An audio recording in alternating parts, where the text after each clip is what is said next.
I'm joined now by my friend, Canadian journalist and host of Krayden's Right, David Krayden. Good to see you, David. It's so nice to be back, Neil. David, I feel sometime in the not too distant future, you in Canada and me in Britain, we'll soon only be able to communicate with one another by banging out Morse code on the pipes of our prison cells with our tin cups. What say you? I've never seen freedom die so quickly as it has in the UK in the last month of this horrid administration. But Canada, of course, is going in the same way. We have the Online News Act coming to us again in the fall for a second reading. But believe it or not, Neil, the RCMP in this country, yes, the blessed Royal Canadian Mounted Police, are doing it already. They're not waiting for this law to be passed to go around arresting people for supposedly putting horrible things on the internet, on social media. There was a woman in Chilliwack recently arrested for supposedly putting out racially offensive material on social internet. And where have we seen this?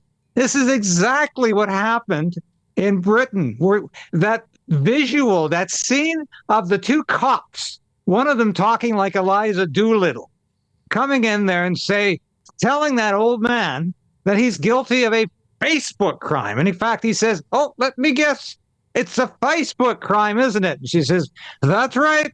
Get your meds. We're going to jail." And that's exactly what's transpiring here in Canada. Now we had a woman in Wasaga Beach, which is in southern Ontario and just north of Toronto. The cops came to her living room and warned her about things she was putting on social media. So they're not even waiting for the Online Harms Act to pass, which, as you know, and I think your listeners will know, this is Justin Trudeau's third piece of internet legislation, internet censorship, which is going to make it illegal to have a thought crime. There's actually a thought crimes component in this bill, and it's going to make it extremely difficult for anybody out there as an independent journalist, as new media, and even for old media, to say anything controversial, anything that's going to upset the government. And right now, that's Justin Trudeau, and just about everything upsets Justin Trudeau, unless you're in lockstep with his socialist policies.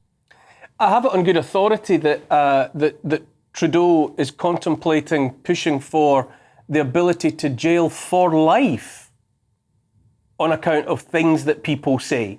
That some of it is actually going to carry a life term. Can that be true? Yes, that's exactly. The Online Harms Bill has a provision for 20 years in prison. That's more than murderers are getting in this country. 20 years, that's life in Canada, yes. And that's part of the Online Harms Bill. And this is a piece of legislation that has been sold to the public as a means of protecting children from child pornography. Children are already protected from child pornography through the criminal code, through legislation. And it's got nothing to do with revenge porn and all these other red herrings that the Trudeau government is putting up there and out there as a means of making people accept this bill. This bill is, strictly speaking, everything George Orwell spoke about in 1984. Yes, Justin Trudeau is using 1984 as a guidebook. Our opposition conservative leader, Pierre Poilievre, have made that declaration and that observation about a month or two ago, saying Trudeau doesn't look at 1984 as a warning.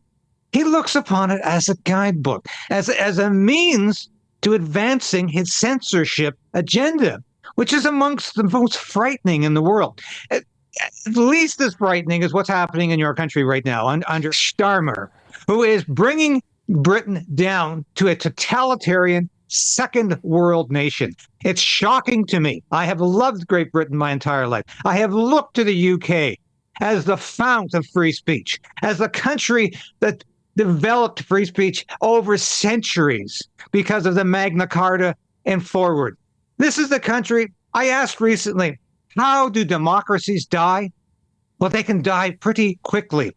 When you have a prime minister who goes on about these so-called keyboard warriors who should be locked up for 3 years for daring to put anything on social media that upsets this pudgy-faced dictator. David Krayden in Canada, I hear you loud and clear, brother. I'm so glad that you were able to join me, because the emotion with which you speak over and above the words you used to articulate your thoughts, there's the message. David Krayden, you and I will speak together again very soon, but thanks for joining me so far. Jasmine, do you know what I mean? Yeah. That emotion. That's what it. I mean, I was finding it laughable what David was describing, but it's not a happy laughter. It's it's the kind of gallous laughter of the condemned man. Absolutely, it's so insane. And as he was talking, I was thinking again that Trudeau's Canada, which Canada used to be the place of freedom generally. Certainly in my view, his Trudeau's Canada was the one that first closed people's accounts just for the temerity of protesting, and then closed the accounts of people who supported the people who were protesting. This is a truly shocking individual. And people like myself, people like yourself, we've been shouted down as conspiracy theorists, but how long were we pointing out that the same things were being done in lockstep, one after the other, in Canada, in Australia, in New Zealand, here in Britain, and we were called conspiracy theorists for suggesting that all of it had a larger choreography. Absolutely. That it was just some kind of organic coincidence that all these places were doing the same thing, using the same words at the same time. Yeah, same phrases.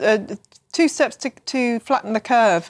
One more push. Build back better. Narrow window of opportunity. Absolutely. And yet to suggest that some of it might have actually been coordinated from on high, you got conspiracy theorists. Yeah.